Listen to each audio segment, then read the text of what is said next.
नमस्कार साथियों, मैं मनीष मेवाल आप सभी का आपके अपने चैनल में तहे दिल से स्वागत और अभिनंदन करता हूं। मैं उम्मीद करता हूं कि आप सभी शानदार, जबरदस्त और जिंदाबाद होंगे और आप सभी की कक्षा 12 की जो तैयारियां हैं वो बिल्कुल धमाकेदार चल रही होंगी। और इन्हीं धमाकेदार तैयारियों को और भी धांसू बनाने के लिए आज हम लोग पढ़ने जा रहे हैं कक्षा 12 की राजनीति विज्ञान में समकालीन विश्व राजनीति की किताब का अध्याय 5 समकालीन दक्षिण एशिया, कंटेम्परेरी साउथ एशिया। और आज है उसका लेक्चर नंबर 5। कौन सा लेक्चर पढ़ रहे हैं? लेक्चर नंबर 5 पढ़ रहे हैं। और आज हम लोग क्या कवर करेंगे गुरुजी? आज हम बात करेंगे श्रीलंका की। किसकी बात करेंगे? श्रीलंका की। श्रीलंका में जातीय संघर्ष और लोकतंत्र। चलिए शुरू करते हैं आज के लेक्चर को। बात करेंगे श्रीलंका की। श्रीलंका में जातीय संघर्ष और लोकतंत्र। देखिए, अब बात सुनिएगा बड़े ध्यान से। और बात यह है बड़े ध्यान से कि अभी तक हम लोगों ने पाकिस्तान के बारे में जाना। पाकिस्तान में सेना और लोकतंत्र के बीच में बड़ी आप कह सकते हैं थोड़ा सा समस्या थी। कभी सेना का शासन, फिर लोकतंत्र का शासन, इस प्रकार से। फिर हमने बांग्लादेश की बात करी तो बांग्लादेश में 1971 तक तो पश्चिमी पाकिस्तान के साथ थोड़ी समस्याएं रही। फिर वो आज़ाद हो जाते हैं। उसके बाद थोड़ा वहाँ पे सेना का दबदबा रहा और फाइनली 1990 के बाद से बहुत बेहतर लोकतंत्र बांग्लादेश में चल रहा है। नेपाल में हमने देखा कि नेपाल में सेना की समस्या नहीं थी, राजतंत्र जो था, राजतंत्र बार बार में सत्ता पर हावी हो जाता था। परंतु फिर फाइनली 2008 में वहाँ पर राजतंत्र को खत्म करके 15 में नया संविधान बना करके 2015 में और एक बेहतर लोकतांत्रिक देश के रूप में नेपाल अपने आप को स्थापित करता है। आज हम लोग बात करेंगे श्रीलंका की। श्रीलंका का भी जो टॉपिक है ये याद करिए थोड़ा सा। आपने कक्षा 10 का जो राजनीति विज्ञान थी, पॉलिटिकल साइंस थी, उसका पहला चैप्टर था सत्ता की साझेदारी। और वहां पे आपको दो देशों की कहानी पढ़ाई जाती है, एक बेल्जियम जो कि यूरोप का देश है और एक श्रीलंका की कहानी। तो वही कहानी आज कहीं ना कहीं हमें एक बार वापस पढ़नी है और उसी को जानना है। पहले थोड़ा सा समझ लेते हैं। श्रीलंका में ना तो सेना का कोई दबदबा है और ना ही श्रीलंका में किसी भी प्रकार का जातीय संघर्ष का कोई भी दबदबा नहीं। तो जातीय संघर्ष और लोकतंत्र हम लोगों को लेना है, ठीक है। जातीय संघर्ष का मतलब क्या होता है? देखो, जातीय मतलब यहाँ पे जातीय का मतलब अपनी वाली जो इंडिया में कास्ट सिस्टम है वही नहीं होता। जातीय का मतलब यहाँ पे एथनिक होता है। एथनिक रूप का मतलब यह है कि जो सोसाइटी वो अलग अलग बेसिस पे डिवाइडेड होती है, चाहे वो कास्ट के आधार पर हो, चाहे वो भाषा के आधार पर हो, किसी भी मतलब आप कह सकते हो कि आप एथनिक रूप से आप समाज में कहीं ना कहीं थोड़ा सा डिफरेंस जो आता है वो डिफरेंस देखने को मिलता है। तो श्रीलंका में जो जातीय या एथनिक रूप में जो डिफरेंस है वो भाषा के आधार पर था। यहाँ पर दो भाषा के समुदाय के लोग थे। कौन कौन से? यहाँ पर दो समुदाय थे, एक थे सिन्हाला और एक थे तमिल। एक सिन्हाला और एक तमिल। सिन्हाला और तमिल क्या है? ये लैंग्वेजेस है बेटा, ठीक है। जैसे अपन हिंदी बोलते हैं, इंग्लिश बोलते हैं, मलयालम बोलते हैं, कन्नड़ बोलते हैं, अपने तमिलनाडु में तमिल बोली जाती है, इस प्रकार से। तो सिन्हाला और तमिल ये दो भाषा है। अब क्या हुआ, वहां पर भी अंग्रेजों का शासन था जैसे भारत में शासन था। और जैसे भारत 15 अगस्त 1947 को आजाद हुआ और जो श्रीलंका है वो कब आजाद होता है? 4 फरवरी 1948 को आजाद होता है। और श्रीलंका का जो पहले नाम हुआ करता था वो सिलोन हुआ करता था, फिर बाद में श्रीलंका रखा गया। अब 4 फरवरी 1948 को श्रीलंका आजाद हो जाता है। वहां पर दो बड़े समुदाय हैं, सिन्हाला और तमिल। सिन्हाला जो है वो लगभग 74% है, 74% है। और जो तमिल है वो लगभग 18% है, ठीक है। अब सिन्हाला 74% और तमिल 18%। इन तमिल में से भी क्या है? श्रीलंकन तमिल और इंडियन तमिल, भारतीय तमिल और श्रीलंकन तमिल, ये 13% है और ये 5% है, ठीक है, ठीक है। ये श्रीलंकन तमिल 13% है और ये भारतीय तमिल जो है वो 5%। ये भारतीय तमिल वहां कैसे पहुंचे? जब ब्रिटिशर्स का शासन हुआ करता था तो बागानों में काम करने के लिए भारत के तमिलनाडु की तरफ से, जैसे पहले मद्रास कहा जाता था, वहां से क्या है, बागानों में काम करने के लिए श्रीलंका छोड़ दिया गया और फिर वो वहां से वापस कभी आ नहीं पाए और फिर वहां उनकी पीढ़ी दर पीढ़ी रहने लगी। तो वो इंडियन तमिल कहे जाते हैं, भारतीय तमिल उनको कहा जाता है। तो टोटल सिन्हाला 74% थे। ऐसे 74% लोग थे जो सिन्हाला बोला करते थे। तमिल 18% थे और बाकी जो रह जाते हैं वो क्रिश्चियन समुदाय के थे, ईसाई धर्म से बिलोंग करते थे, जो सिन्हाला भी बोलते थे कुछ और कुछ तमिल भी बोला करते थे। ये जो सिन्हाला कम्युनिटी के लोग हैं ये कौन से धर्म को ज्यादा मानते हैं? ये बुद्धिज्म को ज्यादा मानते हैं। किसको मानते हैं? जो ज्यादा मानते हैं वो बुद्धिज्म को, भगवान बुद्ध को जो है उसको फॉलो करते हैं। और यहाँ पर जो तमिल समुदाय है वो हिंदू और मुस्लिम समुदाय से बिलोंग करता है। अब जैसे ही ये लोग आजाद होते हैं, ठीक है, 4 फरवरी 1948 को आजाद होते हैं। अब आजाद होने के बाद ये जरूरी है कि भैया देश को चलाने के लिए एक सरकार होनी चाहिए, ठीक है। तो जैसे कि हमने भी एक अंतरिम सरकार, एक टेम्परेरी सरकार बनाई थी, ऐसे ही इस प्रकार से 2008 में नेपाल ने भी एक टेम्परेरी सरकार गिरिजा प्रसाद कोइराला जी के नेतृत्व में बनाई। हमने भी आज़ाद होने के बाद पंडित जवाहरलाल नेहरू जी के नेतृत्व में एक टेम्परेरी सरकार बनाई। तो परंतु यहाँ पर क्या है, यहाँ पर एक नई व्यवस्था को लागू करा गया और नई व्यवस्था ये लागू करी गई कि भैया यहाँ पर जो चलेगा वो क्या चलेगा, बहुसंख्यकवाद चलेगा। क्या चलेगा, बहुसंख्यकवाद।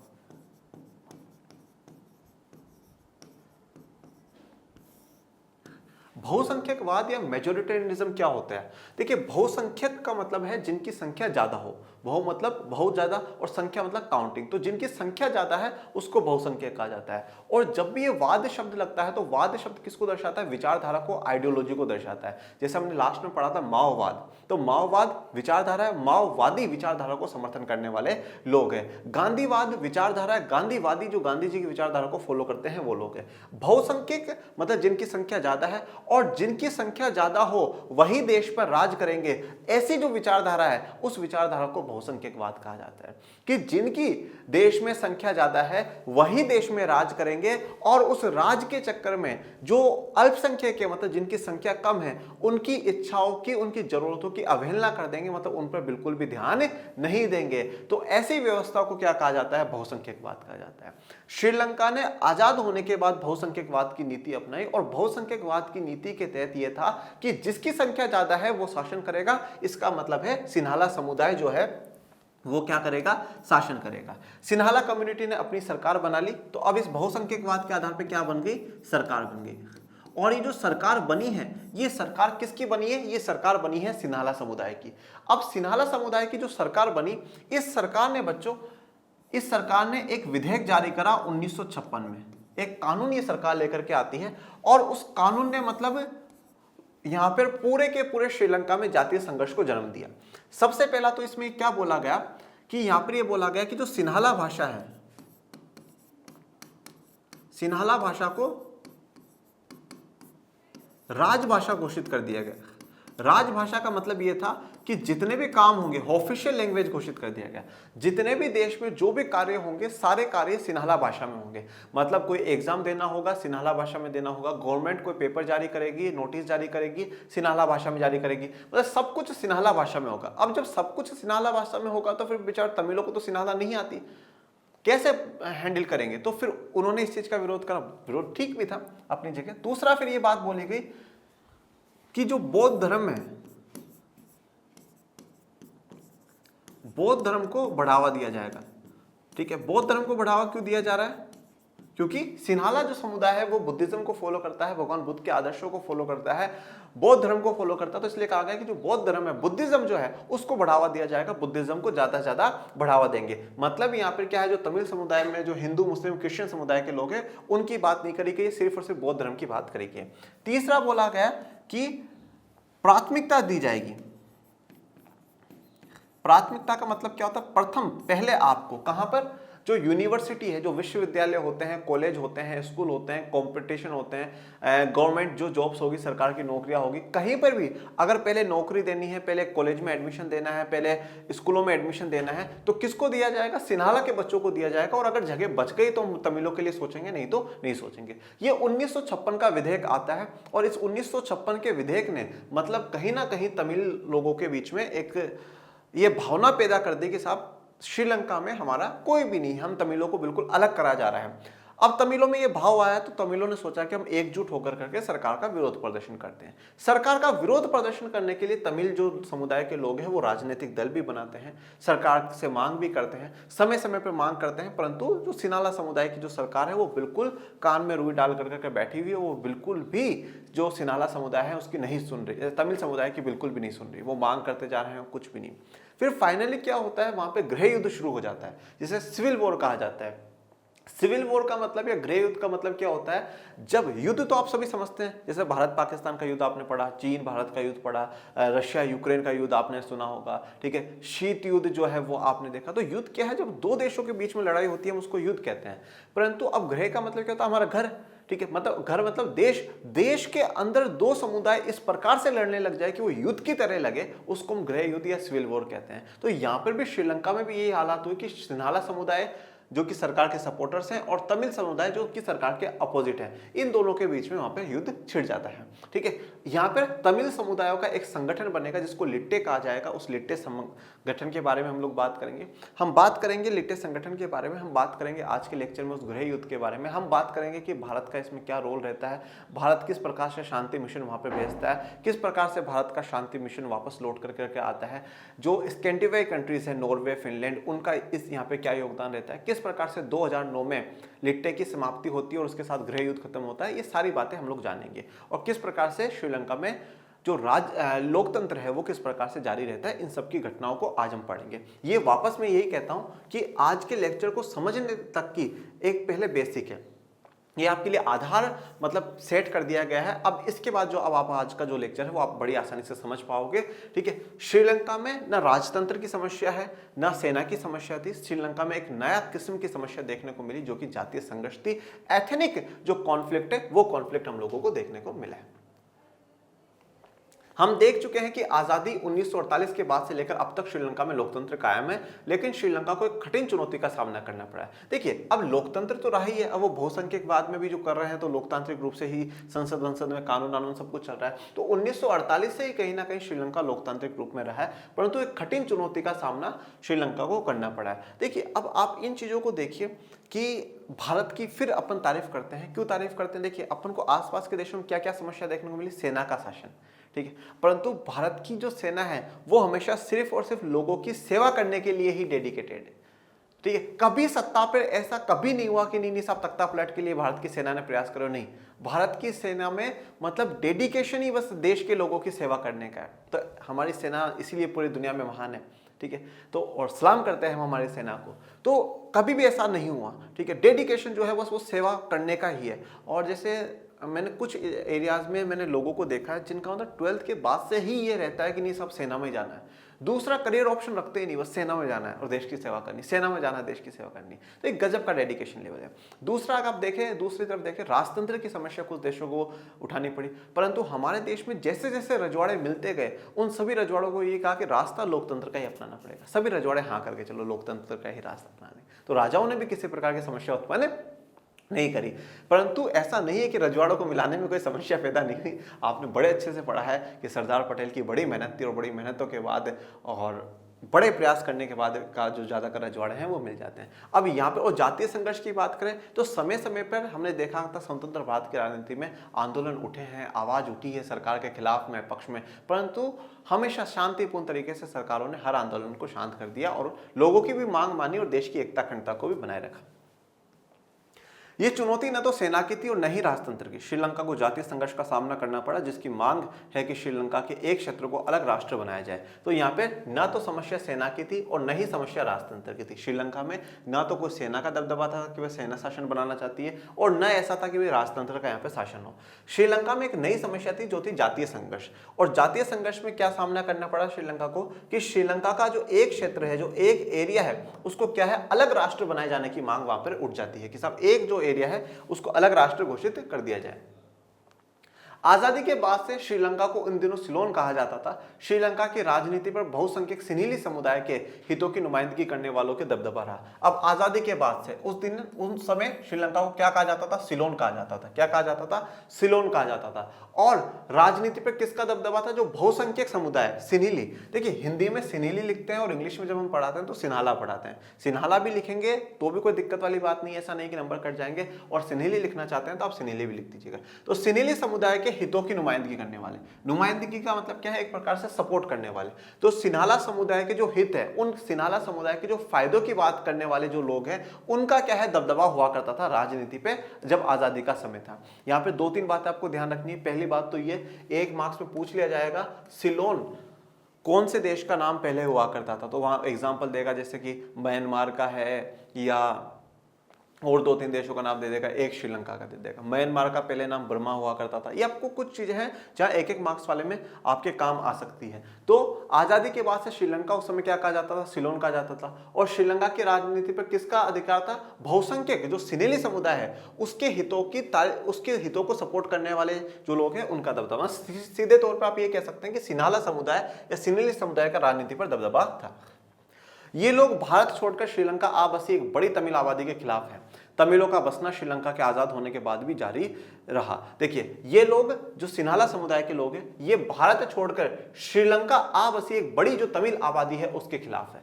तमिलों का बसना श्रीलंका के आजाद होने के बाद भी जारी रहा। तो एक तो जो ब्रिटिश सरकारें थी उन्होंने क्या करा, वहां पे शिफ्ट कर दिया था जो इंडियन तमिल से उनको, और फिर आजादी के बाद भी वहां पे तमिलों का जाना रहा। तो इस कारण जो यहाँ का सिन्हाला समुदाय है वो क्या है, इस चीज का विरोध कर रहा है कि भारत से जो तमिल आबादी है वो आकर करके यहाँ पर क्यों बस रही है। ये श्रीलंका के झंडे की एक युवक के साथ तस्वीर।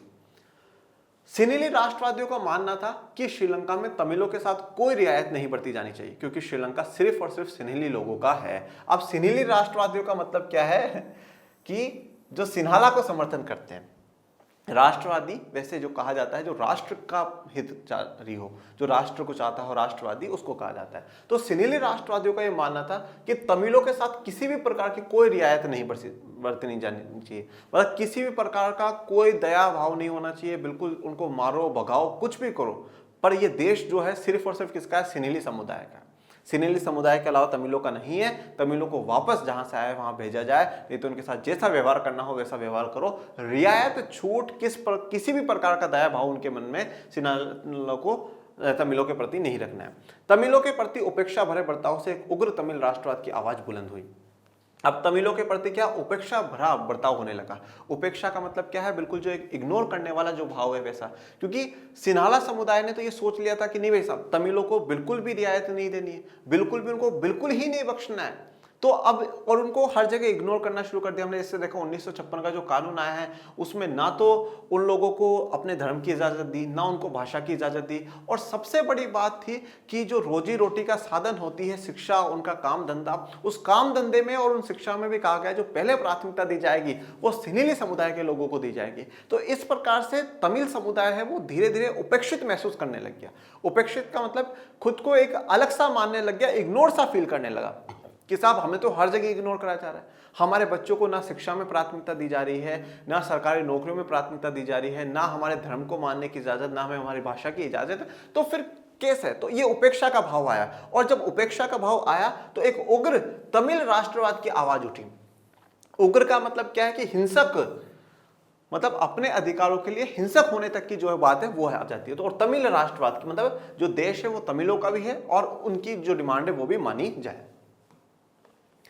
1983 के बाद से उग्र तमिल संगठन लिबरेशन टाइगर्स ऑफ तमिल इलम लिटे श्रीलंकाई सेना के साथ सशस्त्र संघर्ष कर रहा है। इसने तमिल इलम यानी श्रीलंका के तमिलों के लिए एक अलग देश की मांग की है। अब याद करिए शब्द इलम, ठीक है, आपने क्लास 10th में पढ़े हैं। तो अब 1983 में 1983 में एक उग्र तमिल संगठन बना। क्या बना? एक उग्र तमिल संगठन, ऐसा तमिल संगठन जो ये विश्वास करता है कि हमें हमारे अधिकार पाने के लिए अगर हिंसा भी करनी पड़ती है तो हम हिंसा करने को तैयार है, परंतु हम लोगों को क्या चाहिए? हमारे अधिकार चाहिए, हम जो मांगते हैं वो हमें मिलना चाहिए। तो उग्र तमिल संगठन बना जिसका क्या नाम था? Liberation tigers of Tamil Eelam. मतलब देखो अच्छे से समझना, तमिल एलम का मतलब क्या है? एक अलग से देश, एक अलग से राज्य। और लिबरेशन टाइगर्स मतलब, लिबरेशन का मतलब क्या होता है? मुक्ति। तो मुक्ति दिलाने वाले टाइगर्स हैं, और मुक्ति किसकी चाहिए? हमें एक तमिल इलम की चाहिए। मतलब एक अलग से राष्ट्र बनाकर, एक अलग से देश बनाकर करके हमें ये जो सिनिली समुदाय की जो सरकार बनी हुई इससे क्या चाहिए? आजादी चाहिए। तो इसलिए वहां पर एक उग्र संगठन बनता है जिसका नाम है liberation of Tamil, liberation tigers of Tamil इलम लिटे इसको कहा जाएगा। वैसे LTTE लिखा जाता है, ठीक है, जब इंग्लिश में हम लोग लिखते हैं तो LTT लिखते हैं, लिबरेशन टाइगर्स ऑफ तमिल इलम इसको लिखा जाएगा LTT। अब LTT तो क्या हो गया? एक ऐसा संगठन हो गया जो सरकार के खिलाफ में, और सरकार की तरफ से कौन है? सेना है, ठीक है, जो वहां की आर्मी है, जो मिलिट्री है वो है।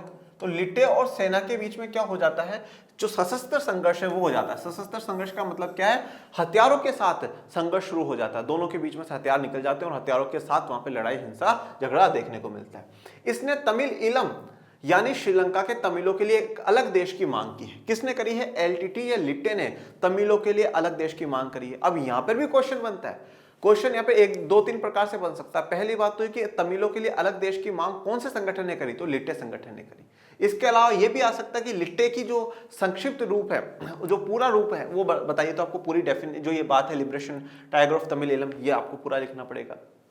वन वर्ड में पूछा जा सकता है, एमसीक्यूज में पूछा जा सकता है। तो अलग अलग प्रकार से यहाँ पे क्वेश्चन बन सकता है। या ये भी क्वेश्चन बन जाता है कि तमिल आंदोलन को मजबूत करने के लिए कौन सा उग्र तमिल संगठन बनाया गया था, तो उसका यह नाम आपको याद रखना चाहिए। एलटीटी का जो नाम है इसको याद रखिएगा।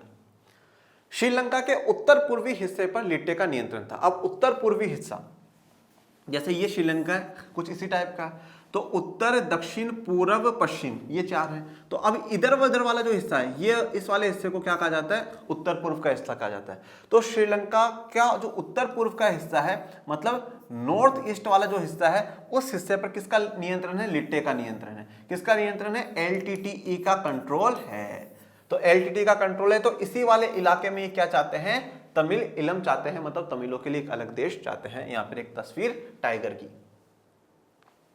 श्रीलंका की समस्या भारत वंशी लोगों से जुड़ी है। भारत की तमिल जनता का भारतीय सरकार पर भारी दबाव है कि वह श्रीलंकाई तमिलों के हित की रक्षा करे। अब देखिए, अब यहां पर जो श्रीलंका की जो समस्या है ना, ये भारत के लोगों के साथ भी जुड़ी हुई है, भारत सरकार के साथ भी जुड़ी हुई है। किस प्रकार से जुड़ी हुई है, अब श्रीलंका में जो तमिल रह रहे हैं ना, उन तमिलों पर अत्याचार हो रहा है। और वो तमिल कहाँ के हैं, लगभग इंडिया के तमिलनाडु के हैं। वहां से गए हुए लोग हैं, चाहे वो अंग्रेजों के समय गए या अंग्रेजों के बाद गए, जैसे भी गए वो वहां के लोग हैं। तमिल भाषा यहाँ की है, तो यहाँ से वहां लोग गए हैं। तो यहाँ पे जो तमिलनाडु के जो लोग हैं, तमिल भाषी जो लोग भारत में हैं, वो सरकार से ये डिमांड करते हैं कि आप श्रीलंका के खिलाफ कार्रवाई करें, श्रीलंका के खिलाफ एक्शन ले और वहां के तमिलों को बचाने का काम करें। मतलब इंडिया के जो तमिल से एलटीटी को सही मानते हुए, एलटीटी को सही मानना या नहीं मानना वो मुद्दा एक अलग था, पर वो इस बात को हरगिज मानते हैं कि भैया तमिलों का जो संरक्षण भारत सरकार को करना चाहिए, कि भारत सरकार तमिलों के पक्ष में बात बोले। अगर कहीं पर भी, पूरे विश्व में भी कहीं पर भी मुद्दा उठता है, तो भारत सरकार को किसके साथ होना है, तमिलों के साथ होना है, श्रीलंका की सरकार के साथ नहीं होना। क्योंकि श्रीलंका की सरकार सिन्हाला की है, और सिन्हाला क्या कर रहे हैं, तमिलों पर अत्याचार कर रहे हैं। तमिल विरोधी सिन्हाला की सरकार है, इसलिए सिन्हाला की सरकार को भारत सरकार समर्थन ना करे। ठीक है, वैसे एक बात यहां तक का देखें ना, बाकी सब हर देश का अपना मुद्दा है। जो सिन्हालाओं ने तमिलों के साथ करा है ना, वो व्यवहार तो गलत है, वो बर्ताव जो करा है वो बर्ताव गलत है। बर्ताव इसलिए गलत है कि आप उनको भाषा की भी इजाजत नहीं दे रहे हो, आप उनको उनके धर्म मानने की भी इतनी मतलब प्राथमिकता आपने बुद्धिज्म को दी, अपने धर्म को दी, उसके अलावा फिर आप यूनिवर्सिटी में उनमें भी प्राथमिकताएं नहीं दे रहे, ये थोड़ा सा गलत है। दूसरी बात तमिलों की ये गलत है कि उग्र आंदोलन की तरफ नहीं जाना चाहिए था। जो एलटीटी संगठन बनाना, ये एलटीटी संगठन कहीं ना कहीं उग्र होकर के प्रदर्शन कर रहा है, ये थोड़ा सा गलत बात थी। ठीक है ना, तो परंतु अब ये मामला थोड़ा सा भारत से भी जुड़ गया, भारत सरकार से भी जुड़ गया है। तो आइए देखते हैं। भारतीय सरकार ने समय समय पर तमिलों के सवाल पर श्रीलंका की सरकार से बातचीत की कोशिश की, लेकिन 1987 में भारतीय सरकार श्रीलंका के तमिल मसले में प्रत्यक्ष रूप से शामिल हुई। अब जब भारत के तमिलों का भारत सरकार पर दबाव बना कि नहीं सर आप जाइए बात करिए, सरकार को बोला नहीं बात करिए, श्रीलंका की सरकार से बात करिए और श्रीलंका की सरकार को समझाइए कि तमिलों पे जो अत्याचार हो रहा है, ये हो रहा है, इसको रोका जाए। तो समय समय पर भारत सरकार ने तमिलों के सवाल पर श्रीलंका से बात करी, श्रीलंका की सरकार से बात करी कि जो आप ये तमिलों पर अत्याचार कर रहे हैं, ये जो भेदभाव है, इसको रोक दिया जाए। और फाइनली 1987 में 1987 में भारतीय सरकार ने तमिल मसले पर प्रत्यक्ष रूप से वहां पर मतलब बातचीत करी। प्रत्यक्ष रूप से क्या, 1987 में 1987 में भारत अपना शांति मिशन के तौर पर कि श्रीलंका में शांति स्थापित करने के लिए भारत अपनी यहां से सेना भेजेगा 1987 में। तो अब डायरेक्टली यहां पर इंडिया सपोर्ट में है श्रीलंका के, वहां की मतलब सपोर्ट यहाँ पे किसी का ऐसा नहीं कह सकते कि इंडिया उस समय श्रीलंका को सपोर्ट कर रहा है, तमिलों को सपोर्ट कर रहा है। वो इसलिए कि वहां शांति स्थापित कर दे, किसी भी प्रकार की जो हिंसक लड़ाई हो रही है, झगड़ा हो रहा है, उसको भारत सरकार रोकना चाहती थी। भारत की सरकार ने श्रीलंका से एक समझौता किया तथा श्रीलंका सरकार और तमिलों के बीच रिश्ते सामान्य करने के लिए भारतीय सेना को भेजा। आखिर में भारतीय सेना लिट्टे के साथ संघर्ष में फंस गई। अब देखिए, भारत की सरकार ने श्रीलंका की सरकार से एक समझौता कर लिया, ठीक है, और उस समझौते में क्या है, श्रीलंका सरकार और तमिलों के बीच रिश्ते सामान्य करने के लिए किसको, भारतीय सेना को भेजा। मतलब भारत सरकार अपनी तरफ से पूरी कोशिश कर रही थी कि जो श्रीलंका की स्थिति है वो सामान्य हो जाए, और श्रीलंका की स्थिति सामान्य होकर करके वहां पे जो भी सशस्त्र विद्रोह चल रहा है, जो भी युद्ध चल रहा है, वो युद्ध को रोक दिया जाए और तमिलों के साथ जो गलत हो रहा है उसको भी रोका जाए। तो यहाँ पे भारत सरकार ने समझौता करा श्रीलंका की सरकार के साथ, और उस समझौते का उद्देश्य क्या था कि श्रीलंका सरकार और तमिलों के बीच जो रिश्ता है उसको सामान्य बनाना है। और सामान्य बनाने के लिए क्या करा गया, भारत सरकार ने अपनी भारत सेना को वहां पर भेजा कि भाई शांति स्थापित करके आओ। परंतु हुआ क्या कि भारतीय सेना लिट्टे के साथ संघर्ष में फंस गई। परंतु लिट्टे ने क्या है, भारतीय सेना के साथ संघर्ष कर लिया। एलटीटी जो संगठन था, जो तमिलों का उग्र संगठन था, उस उग्र संगठन ने भारतीय सेना के साथ संघर्ष कर लिया। मतलब हिंसक जो नोकझोंक है, जो झगड़ा है, वो भारतीय सेना के साथ वहां पर हो जाता है। भारतीय सेना की उपस्थिति को श्रीलंका की जनता ने भी कुछ खास पसंद नहीं किया। श्रीलंकाई जनता ने समझा कि भारत श्रीलंका के अंदरूनी मामलों में दखलंदाजी कर रहा है। अब एक तरफ तो लिट्टे भारतीय सेना के साथ संघर्ष कर रहा है और दूसरी तरफ क्या है, भारतीय सेना जो श्रीलंका में है, ये बात श्रीलंका की जनता को पसंद नहीं आ रही है। ठीक है, कि भारत की सेना श्रीलंका में वहां पर है, वहां पर भारत की आर्मी जो है वो तैनात है, ये बात श्रीलंका की जनता को, श्रीलंका के लोगों को पसंद नहीं आ रही है। क्यों नहीं आ रही है? क्योंकि श्रीलंका को ऐसा लग रहा है, श्रीलंका की जनता को ऐसा लगता है कि भारत सरकार हमारे मामलों में, मतलब श्रीलंका के मामलों में क्या कर रही है, इंटरफेयर कर रही है, हस्तक्षेप कर रही है, जो कि भारत सरकार को नहीं करना चाहिए था। ऐसा श्रीलंका के लोगों को लगता है। तो जब श्रीलंका के अंदरूनी मामलों में दखलंदाजी कर रहा है भारत, ऐसा श्रीलंका को लगा, और जब भारत को ऐसी बात महसूस होती है कि नहीं भाई, वहां के लोग ही जब खुश नहीं है हमारे हस्तक्षेप से, तो फिर भारत वापस अपनी सेना को बुला लेता है। 1989 में, 87 में भेजा था, 89 में भारत वापस अपनी सेना को बुला लेगा। ये श्रीलंका की तस्वीर आप लोगों को दर्शाई गई है। ठीक है, 1989 में भारत ने अपनी शांति सेना लक्ष्य हासिल किए बिना वापस बुला ली। ठीक है, तो अब 1989 में भारत ने अपनी जो सेना है, अपनी आर्मी को वापस बुला लिया बिना शांति स्थापित हुए। श्रीलंका के इस संकट का हिंसक चरित्र था। अब जो श्रीलंका में संकट था, ये कैसा था? हिंसक था। चरित्र का मतलब करेक्टर्स का, किस टाइप का था? वो हिंसक टाइप का था। ऐसा नहीं था कि हाँ शांति वार्ता से कर लेंगे, आराम से कर लेंगे, नहीं, हिंसा के साथ। हिंसा को ही उन्होंने समाधान माना, परंतु सच में हिंसा समाधान नहीं था। अंतर्राष्ट्रीय मध्यस्थ के रूप में नॉर्वे और आइसलैंड जैसे स्कैंडिनेवियाई देश युद्ध दोनों पक्षों को फिर से आपस में बातचीत करने के लिए राजी कर रहे थे। अब अंतर्राष्ट्रीय मध्यस्थता, ठीक है, अब अंतर्राष्ट्रीय इंटरनेशनल लेवल पर जो है वो क्या कर रहा है, मध्यस्थता हम लोगों के लिए कर रहे हैं, अंतर्राष्ट्रीय मध्यस्थ। ठीक है, इंटरनेशनल लेवल पे क्या है, मध्यस्थता। जैसे आप लोगों ने देखा था शीत युद्ध का जब दौर चल रहा था, तो जवाहरलाल नेहरू जी जाकर के मध्यस्थता कर रहे हैं, यूएन सेक्रेटरी वहां पे मध्यस्थता कर रहे हैं। इसी प्रकार से श्रीलंका में जो स्थितियां बनी हुई थी, उस समय अंतर्राष्ट्रीय मध्यस्थता के लिए किसको भेजा गया? नॉर्वे से गए हैं, आइसलैंड, ये दोनों देशों के नाम है बेटा, नॉर्वे और आइसलैंड। इनको स्कैंडिनेवियाई देश बोलते हैं। नॉर्वे हो गया, आइसलैंड हो गया, फिनलैंड हो गया, इन सबको स्कैंडिनेवियाई कंट्रीज बोलते हैं। तो दोनों पक्षों में फिर से आपस में बातचीत कराने के लिए राजी कर रहे थे कि भाई देखो, लड़ो झगड़ो मत, हिंसा किसी भी समस्या का जो है वो समाधान नहीं है। अंततः सशस्त्र संघर्ष समाप्त हो गया, क्योंकि 2009 में लिट्टे को खत्म कर दिया गया। अब जो सशस्त्र संघर्ष चल रहा था वहां पर, मतलब आप कह सकते हैं जो गृह युद्ध, जो सिविल वॉर चल रहा था, वो सिविल वॉर खत्म हो गया। कैसे? 2009 में जो लिट्टे है, एलटीटी है, उसको पूर्ण रूप से खत्म कर दिया जाता है। Liberation tiger of Tamil Eelam को 2009 में खत्म कर दिया गया, और 2009 में खत्म करने के बाद वहां पे गृह युद्ध की समाप्ति मान ली जाती है कि साहब अब गृह युद्ध जो है, सिविल वॉर जो है, और या जो सशस्त्र संघर्ष चल रहा था, हथियारों वाला जो संघर्ष चल रहा था देश में, वो खत्म हो गया है, समाप्त हो गया है। तो यहां तक आप कह सकते हैं जो जातीय संघर्ष वाली कहानी थी, वो जातीय संघर्ष वाली कहानी। लोकतंत्र तो इसके बीच में भी चल रहा है, वहां पे सरकारें आ रही हैं, जा रही हैं, सब चल रहा है। तो 2009 तक का घटनाक्रम ये था। अब इसके बाद कहीं ना कहीं शांतिपूर्ण तरीके से स्थायित्व होकर करके वहां की सरकारें श्रीलंका में काम करेगी। संघर्षों की चपेट में होने के बाद भी श्रीलंका ने अच्छी आर्थिक वृद्धि और विकास के उच्च स्तर को हासिल किया है। अब संघर्षों की चपेट में जातीय संघर्ष चला, गृह युद्ध चला, इन सब के बीच में भी श्रीलंका ने अच्छी आर्थिक वृद्धि, ठीक है, मतलब इकोनॉमिक ग्रोथ करी है, और विकास के उच्च स्तर पर, मतलब हाई लेवल पे जो कहते हैं वो पहुंची है। परंतु देखिए, श्रीलंका का अभी भी कुछ समय पहले की बात है, वहां की जो आर्थिक स्थितियां हैं वो बहुत बेकार हो गई थी श्रीलंका की। ठीक है, बट फिर भी अगर देखेंगे तो काफी हद तक ठीक जो कंट्रीज हैं उनमें है श्रीलंका। मानव विकास सूचकांक, जिसमें कि शिक्षा, स्वास्थ्य और प्रति व्यक्ति आय को आधार माना जाता है, उसमें भी श्रीलंका का एक अच्छा रैंक है। मतलब श्रीलंका ने ग्रोथ करी भी है, विकास के हाई लेवल पर श्रीलंका पहुंचा भी, परंतु पिछले साल में फिर से वहां पर जो श्रीलंका की स्थितियां थोड़ी सी बेकार हुई। जनसंख्या की वृद्धि दर पर सफलतापूर्वक नियंत्रण करने वाले विकासशील देशों में श्रीलंका प्रथम है। तो अब जनसंख्या की जो वृद्धि है उस पर सफलतापूर्वक तरीके से क्या है, नियंत्रण कर लिया श्रीलंका ने। मतलब जनसंख्या को बढ़ने से रोकने में विकासशील देशों में श्रीलंका प्रथम है। मतलब विकासशील देशों में हम देखते हैं जनरली जो ट्रेंड होता है वो क्या होता है कि जनसंख्या बड़ी तेजी से बढ़ रही होती है और उसको रोकने में सरकारें कहीं ना कहीं नाकाम होती है, परंतु श्रीलंका की सरकार ने यहाँ पे जनसंख्या वृद्धि को सफलतापूर्वक तरीके से रोक करके पूरे विकासशील देशों में प्रथम पर है।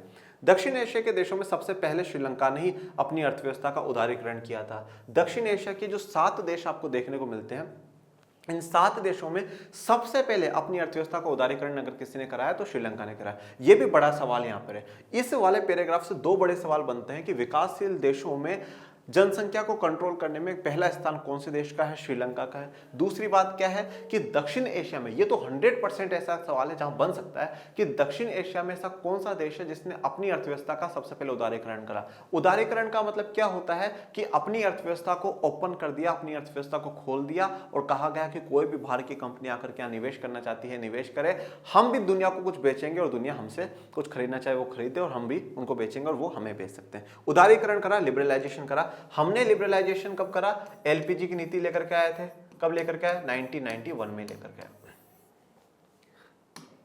गृह युद्ध से गुजरने के बावजूद कई सालों से इस देश का प्रति व्यक्ति सकल घरेलू उत्पाद दक्षिण एशिया में सबसे ज्यादा है। अब प्रति व्यक्ति सकल घरेलू उत्पाद है। सकल घरेलू उत्पाद का जीडीपी का मतलब क्या होता है कि एक देश की सीमाओं के अंदर एक वर्ष के अंदर अंदर अंतिम वस्तु और सेवाओं का जो उत्पादन होता है उसका बाजार मूल्य जो होगा वो जीडीपी कहलाएगा। और फिर इस जीडीपी को टोटल जनसंख्या से भाग देकर के देखा कि प्रति व्यक्ति हर पर्सन कितना प्रोडक्शन कर रहा है, तो उस हिसाब से देखें तो दक्षिण एशिया में श्रीलंका सबसे ज्यादा है। अंदरूनी संघर्षों के झंझावातों को झेलकर भी श्रीलंका ने लोकतांत्रिक राज व्यवस्था को कायम रखा है। तो यह अंदरूनी संघर्ष से झंझोड़ता हुआ भी श्रीलंका क्या है, लोकतंत्र को कायम रखता है। राज व्यवस्था में और राजतंत्र में अंतर है बेटा। राज व्यवस्था पॉलिटिकल सिस्टम होते हैं, ठीक है, तो लोकतंत्र एक पॉलिटिकल सिस्टम का भाग है। तो लोकतांत्रिक जो व्यवस्था है उनको कायम रखा है। काफी बच्चों को लगता है राज व्यवस्था और राजतंत्र एक ही है, नहीं, अलग अलग होता है। बहुत बड़ा डिफरेंस है, दिन और रात का डिफरेंस है बेटा, ठीक है। तो लोकतांत्रिक राज व्यवस्था को कायम रखा, ये थी हमारे श्रीलंका की कहानी, ठीक है। आज की इस पूरे लेक्चर में आपको कोई भी डाउट, कोई भी समस्या आई हो तो कमेंट बॉक्स में मेंशन करिएगा और बताइएगा आज का लेक्चर आप लोगों को कैसा लगा। और प्यारे विद्यार्थियों, पढ़ते रहिए, आगे बढ़ते रहिए और आपके अपने चैनल को ज़्यादा से ज़्यादा लाइक शेयर सब्सक्राइब करते रहिए। और कोई डाउट, कोई समस्या होती है तो कमेंट बॉक्स में मेंशन करिएगा और डिस्क्रिप्शन में टेलीग्राम चैनल का भी लिंक दे रखा है, उसको भी ज्वाइन कर लीजिएगा। और मिलते हैं नेक्स्ट लेक्चर में, तब तक के लिए थैंक यू सो मच। जय हिंद, जय भारत।